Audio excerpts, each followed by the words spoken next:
análise constitucional do direito tributário parte das premissas do pensamento constitucional e do constitucionalismo. Relaciona-se com o que se pode denominar de constitucionalização do direito tributário. Compreende que ele, ao mesmo tempo que tem a sua autonomia, correlaciona-se com o sistema jurídico como um todo, o que reflete para seu viés econômico.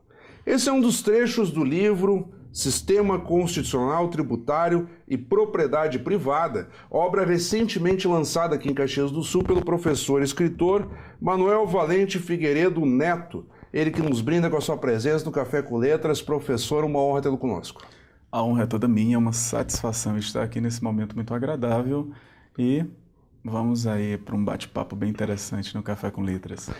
Bom, professor, o senhor tenta aqui esmiuçar uma temática muito dura. Fazia tempo que não trazíamos obras técnicas para o Café com Letras. Eu lembro que recentemente as que vieram para cá na área do direito tratava mais das penalidades para jovens infratores. Eu lembro também na área da medicina algumas obras contra o câncer de mama ou esclarecendo sobre a obesidade e por aí afora.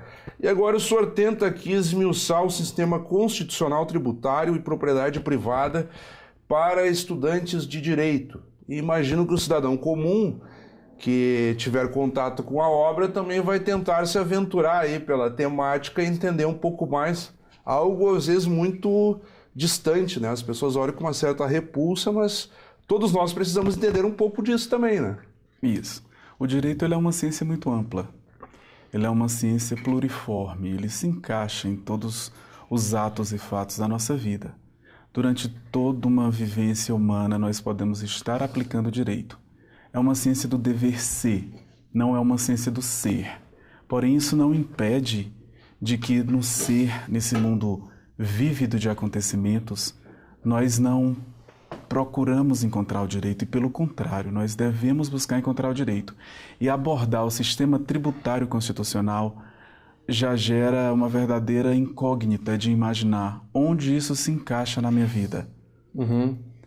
E diariamente, quando você praticamente respira, você já está quase que vivenciando uma situação tributária, porque o pacto de Estado que nós fazemos, o contrato social que nós fazemos com o Estado, para vivermos e usufruirmos do serviço, o Estado precisa se manter.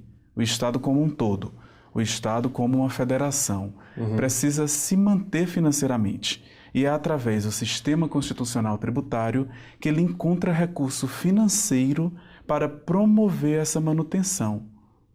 Nós temos aqui uma organização no livro no sentido de caracterização dos elementos, depois há uma apresentação dos autores de cada seção do direito, se pudermos organizar dessa forma, e o senhor já vai por essa toada, no sentido de explicar como é que funcionam cada elemento desses, e depois sim, com o comparativo de entendimento dos autores, é feita então uma síntese de verificação de como compreender cada área da qual estamos tratando. O noticiário tem falado largamente da reforma da Previdência, que está em fase de votação em partes. O texto final já foi aprovado, e tem os destaques, emendas e por aí afora. Um assunto que volta e meia entra e sai do noticiário também diz respeito à reforma tributária. E aí nós temos aqui também um viés econômico no livro. Eu gostaria que o senhor explicasse um pouco disso.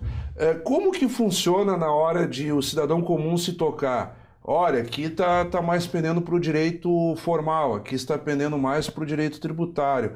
O que os atores estão dizendo para a sociedade? Os atores políticos, o noticiário em geral, quando eles falam, olha, temos que diminuir a carga tributária para termos uma sociedade mais ágil, ou o chamado Pacto Federativo, e por aí afora. Eu gostaria que o senhor esmiuçasse, então, à luz do que está colocado na obra. Certo. Então, a primeira coisa que nós podemos falar é Pacto Federativo. Qual é a noção que nós temos de um pacto federativo? Primeiro, lembrarmos quais são os entes da federação. Entes da federação é a União, os estados, os municípios e o Distrito Federal. O que é que acontece com esses entes da federação? Eles arrecadam dinheiro pela capacidade de geração de riqueza das pessoas que vivem na sociedade. Só que como é que essa arrecadação deve ocorrer? Ela deve ocorrer de uma maneira harmônica. Um ente federativo não ingressando na esfera de outro ente federativo. Entendi. É daí que se denomina o pacto federativo, que é uma questão tributária onde, pela competência constitucional tributária, que é estipulado na nossa Constituição, as regras gerais, cada ente da federação fica responsável por determinado recolhimento de imposto. Então, por exemplo, nós temos de um lado o imposto de renda, que é uma competência da União. Daí, a manifestação da Receita Federal, da Secretaria da Receita Federal e do famoso leão, que é o que mais cobra os indivíduos. Por outro lado, nós temos uma competência tributária do município com um imposto como o ISSQN, que é sobre aqueles profissionais liberais que desempenham suas atividades e determinada alíquota deve ser paga ao município. Essa repartição de competências tributárias é que nos faz entender a importância do pacto federativo, onde um ente não pode ingressar na esfera de outro ente. Claro que numa metodologia conceitual isso fica claro, mas a prática muitas vezes gera alguns desconfortos. E o que nós chamamos muitas vezes para a nossa realidade local, regional, estadual, nacional, no âmbito do Brasil, e aí entra a questão da reforma tributária que está na sua pergunta, é quando nós temos as batalhas fiscais. Então, o grande exemplo, vamos imaginar que determinados tipos de impostos, imposto de circulação de mercadorias e serviços. O ICMS, por exemplo. Isso. Do Rio Grande do Sul, e nós temos aqui do estado ao lado. Quem vai cobrar, como vai cobrar, quem vai pagar, para quem vai pagar. A partir do momento que é uma riqueza produzida em um determinado estado, qual é a lógica que nós temos, e isso fica muito capilarizado na presente obra, é de que a propriedade privada está em volta do detentor dela, do titular dela, por mais ampla que seja essa propriedade privada. Então, numa batalha fiscal entre dois entes federativos em igualdade de hierarquia, como dois estados da federação, que isso existe diariamente, é vívido e não vai parar de existir. Aí entra a questão de uma reforma, porque a reforma tributária, ela não é apenas para diminuir a carga tributária. Ela é para reorganizar, né? Reorganizar e resolver esses problemas práticos que venham a existir. O senhor cita algo muito caro para esse debate, que é a guerra fiscal, ou seja, Santa Catarina cobra menos ICMS que o Rio Grande do Sul. Acontece isso na relação com outros estados. Ou daqui a pouco determinada empresa vai ter isenção fiscal na Bahia, aí sai do Rio Grande do Sul. Ou seja, há uma discussão política anterior e de interesse aí conforme a região e o estado, que faz com que determinado deputado federal ou senador pense o seguinte: não vamos mexer nessa regra aí porque o meu estado está se beneficiando. Aí você vai pegar um político gaúcho, ele vai dizer, pô, no meu estado lá a situação econômica é horrível, o ICMS lá em cima não é suficiente, e nós temos que achar uma forma de prender investimentos, empresas no nosso estado. Então o debate não anda. E aí nós temos aí a repetição de cobranças de tributos em diversas escalas de movimentação. Ou seja, o tributo não é cobrado no destino, ele é cobrado na origem. Então, cada etapa de comercialização há incidência de tributo. Isso. E a reforma tributária, na sua raiz, ela pegaria muito isso. Sai da origem e vai para o destino, cobra uma vez só. Por que não anda assim? A primeira coisa que eu quero falar da sua fala, muito sensível, já é uma verdadeira orientação para todos os profissionais do direito que militam nessa área tributária. O jornalista falou uma coisa muito importante: a cobrança repetitiva de tributo. Isso se chama, para o direito tributário, uma verdadeira vedação. E é um plus para qualquer pessoa que trabalha nessa área, nesse segmento, que não pode ter uma cobrança repetida de tributos, mas ocorre. E é aí que acontece a figura dos grandes advogados tributaristas, dos grandes contadores tributaristas, das grandes personalidades e atores que atuam nessa área. Porque o que é necessário? Ao verificar-se que tem uma cobrança repetida de tributo e que existe um verdadeiro axioma jurídico de proibição para esse bis e idem, o que é que deve ser feito? O profissional que milita na área, um advogado tributarista, deverá verificar isso e oferecer para os seus clientes a oportunidade de legalmente não pagarem essa repetição. E sobre essas questões de uma verdadeira guerra fiscal e essa evasão de empresas que existem, às vezes uma empresa aqui do Rio Grande do Sul, gaúcha na sua essência, por ter benefícios fiscais em outro estado da federação e por uma questão lógica do capitalismo, que é a busca pelo lucro, decide deslocar a sua produção do estado de origem para outro. Claro que as questões subjetivas a gente não pode imergir sobre ela, mas as questões objetivas, no âmbito do direito tributário, o que é que a gente pode ver? A gente pode ver que tem que ter um foco. Tem que ter um foco no crescimento econômico e no desenvolvimento humano. A partir do momento que o crescimento econômico de um Estado não está em par e passo com o desenvolvimento humano das pessoas que habitam esse Estado, algum problema está existindo e, se existe algum problema, os profissionais que militam na área têm que procurar uma solução. Então, procurando uma solução para um problema de uma guerra fiscal. São debates com a sociedade civil, são momentos como esse de um bate-papo bem agradável, para poder o quê? Poder encontrar viabilidades de se promover o empreendedorismo. Porque todos saem ganhando. E é muito cruel você ver um deslocamento de recursos originários.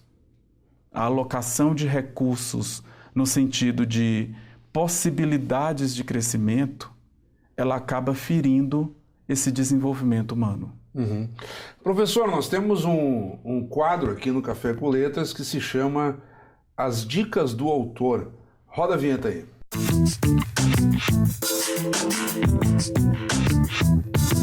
Então, nas Dicas do Autor, estamos recebendo aqui o professor escritor Manuel Valente Figueiredo Neto. Nós vamos dar um tempo na abordagem de sistema constitucional, tributário e propriedade privada, para que o senhor compartilhe com quem está nos acompanhando dicas de leitura que não precisam necessariamente ter relação com a obra ou com a temática aqui.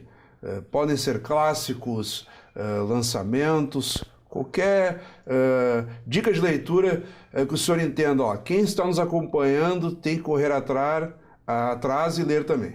Bom, para essas questões de dicas do autor, é uma saia justa grande. Por quê? Porque eu gosto muito de ler. Sou formado em letras e direito, então eu gosto muito de literatura brasileira e portuguesa. Recentemente teve um jurista brasileiro que ficou uma história muito famosa, que foi o nosso ministro da Justiça, o Sérgio Moro, que o Bial perguntou para ele sobre leitura e ele disse que gostava de ler biografias. E o Bial perguntou qual a última biografia que ele tinha lido. E ele, pela atenção da entrevista, porque a gente sabe que eu estou falando contigo, mas eu também estou falando com o telespectador, a gente acaba esquecendo um pouco. Mas eu não esqueci. Então eu vou falar de um livro que eu li ontem. Falar de um livro que eu li ontem, que foi O Alto da Barca do Inferno, do Gil Vicente. Eu gosto muito de literatura portuguesa, gosto muito de Fernando Pessoa. Acredito que Fernando Pessoa, com todos os seus heterônimos, pode dar uma boa dica para a gente de como se reinventar, se ressignificar e de como vivenciar no nosso campo diversas formas.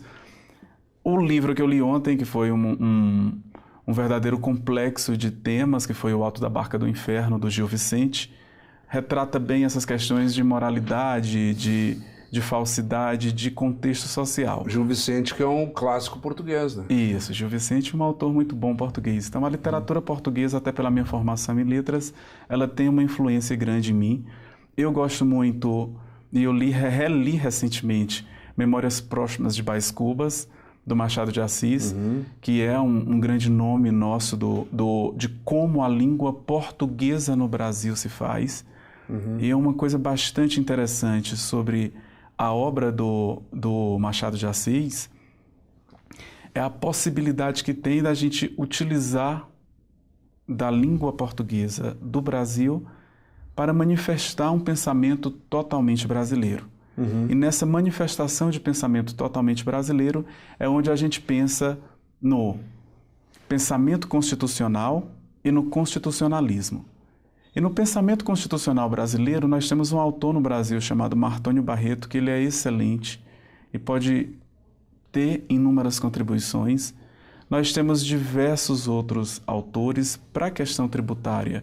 Tem a prefaciadora da obra, que já se dedica há mais de 40 anos para o tema, que é a Maria Lérida Calol, e que nos deu a honra de prefaciar essa obra. Nós temos diversos segmentos de tributário. Temos aqui no Rio Grande do Sul uma corrente muito boa tributarista. Eu, particularmente, tenho uma afinidade boa com os pensadores de direito tributário da Federal do Rio Grande do Sul. Também a Unicinos tem uma produção intelectual vastíssima nessa área, e por esse viés da economia e esse viés social.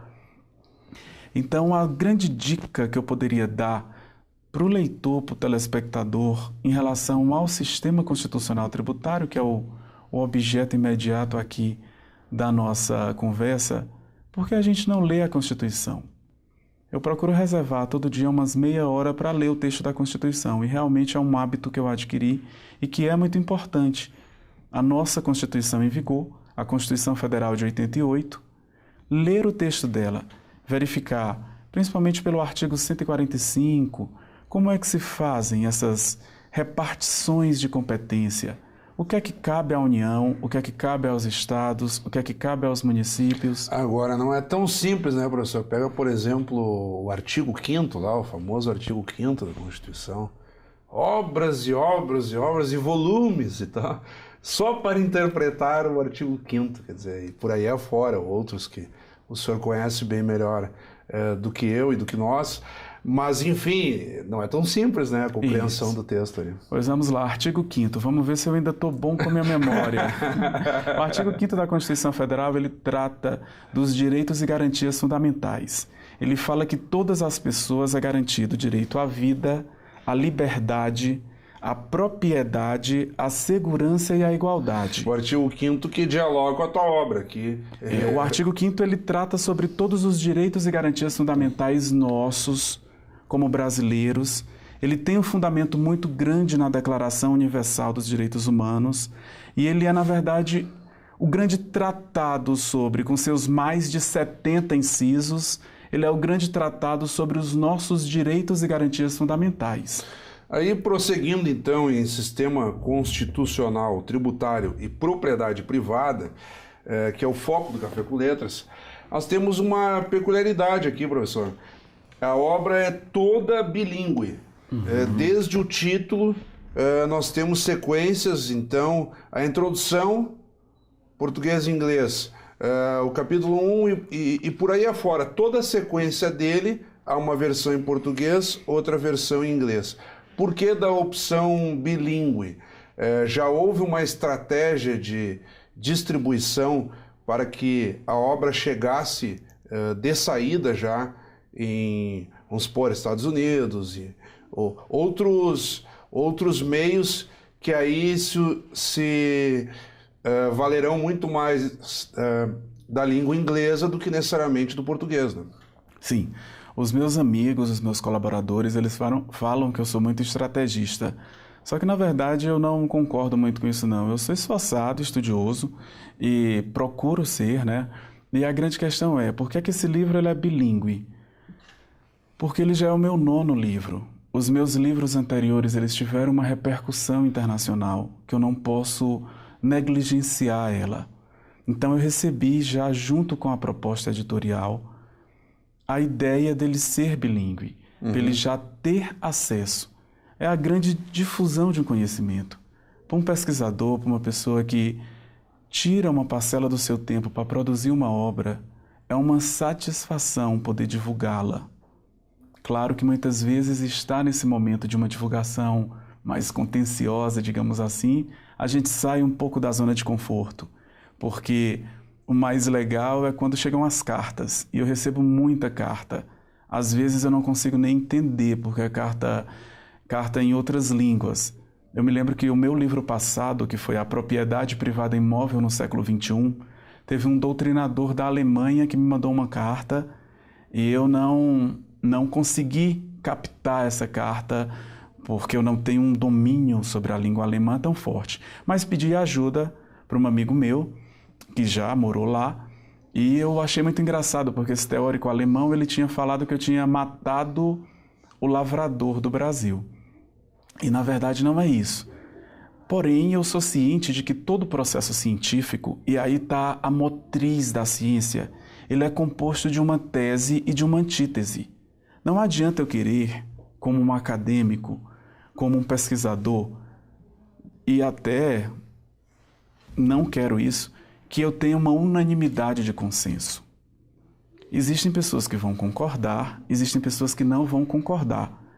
Porém, o que eu busco e o objetivo desse livro ser bilíngue é que, como ele possivelmente, devido ao impacto que minhas outras publicações tiveram na seara internacional, ele viria a ser traduzido, essa tradução poderia ocorrer de uma maneira não tão homogênea com o pensamento original. Então, da fonte já saiu em 2 línguas. E isso evitava muitos conflitos de ideias. Universaliza, né?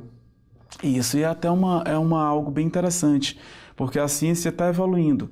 A gente começou aqui no Brasil com a necessidade de fazer um resumo em outra língua, ou então num âmbito maior em 2 línguas. Sim, e agora... os artigos acadêmicos lá tem o resumo e o abstraction. Isso, e é bem interessante. Eu vejo, por exemplo, a minha sobrinha, que é minha afilhada, que tem seus 5 anos de idade, e ela já estuda numa escola bilíngue. Ela já estuda em 2 línguas. Os livros dela já são português e inglês. Então, nós, acadêmicos, temos que, de certa forma, se atentar para a ciência que a gente quer, até para buscar mais conhecimentos. Nós falamos de questões tributárias, de guerra fiscal, nós falamos de reforma tributária aqui no nosso papo hoje. E agora eu te pergunto, o que será que outros países têm a nos ensinar? Por que não? Por que a gente não pode verificar a experiência de outros locais para saber como eles superaram as guerras fiscais? É muito clássico as guerras fiscais que o próprio estado do Texas já enfrentou no âmbito dos Estados Unidos, para a gente utilizar uma comparação. E essa questão é até um grande propulsor do pensamento constitucional tributário brasileiro. E é uma linha de defesa minha, que nós brasileiros, nós não repetimos pensamentos dos outros. Nós criamos pensamentos nossos, bem próprios nossos. Tem até críticos que dizem um pensamento do Piniquim, mas não.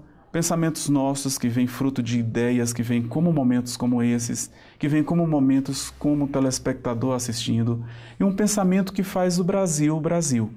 Bem interessante. E a noção de Brasil nesse livro bilíngue não é um Brasil com Z, é um Brasil com S, que se reconhece, que sabe das suas deficiências, mas que procura ir um pouco além, no sentido de possibilitar esse diálogo. E sobre esse livro que já foi lançado, mesmo ele tendo sido lançado esse ano, para minha satisfação como autor, eu recebi já cartas de universidades internacionais. Então, saber que a língua portuguesa ela é uma língua considerada muito complexa numa escala internacional. Bom, quero te agradecer imensamente, professor Manuel Valente Figueiredo Neto, que nos brindou aqui com a obra Sistema Constitucional Tributário e Propriedade Privada, a pauta do Café com Letras desta semana. Muito obrigado. Eu que agradeço. Uma honra estar aqui nesse momento muito frutífero. Espero que daqui surjam muitos motrizes, muitos pensamentos, e o objetivo é esse, é não parar por aqui. Quem assistiu essa entrevista viu uma entrevista fruto de uma pesquisa exploratória, novas ideias, novos ares, concordando, discordando, mas contribuindo com uma evolução jurídica, contribuindo com o crescimento econômico aliado ao desenvolvimento humano. Muito obrigado novamente. Então, como sempre, também convidamos a todos que continuem acompanhando a nossa programação. Até o nosso próximo encontro.